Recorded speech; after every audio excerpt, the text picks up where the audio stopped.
కాంగ్రెస్ పెద్దలంటే తనకి గౌరవం ఉందన్నారు కొండా మురళి. రాహుల్ ని ప్రధాని చేయాలనేదే తన లక్ష్యమన్నారు. అన్ని వివరాలు మల్లు రవికి చెప్పానన్నారు. తనని రెచ్చగొట్టద్దు, చావుకి కూడా భయపడనన్నారు. కొండా మురళిని లిఖితపూర్వకంగా వివరణ కోరామన్నారు మల్లు రవి. ఆసిఫాబాద్, వరంగల్, గజ్వేల్ నుంచి ఫిర్యాదులు వచ్చాయని మీనాక్షి, రేవంత్ తో చర్చించి నిర్ణయం తీసుకుంటామన్నారు.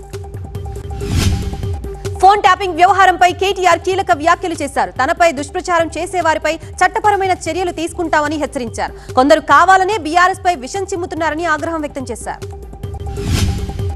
వలవనేని వంశీ ముందస్తు బెయిల్ ని ఏపీ ప్రభుత్వం సవాల్ చేయబోతోంది. అక్రమ మైనింగ్ తో నష్టం కలిగించారన్న కేసులో ఏపీ హైకోర్టు ముందస్తు బెయిల్ ఇచ్చింది. అయితే సుప్రీంకోర్టులో సవాల్ చేయాలని ప్రభుత్వం నిర్ణయించింది.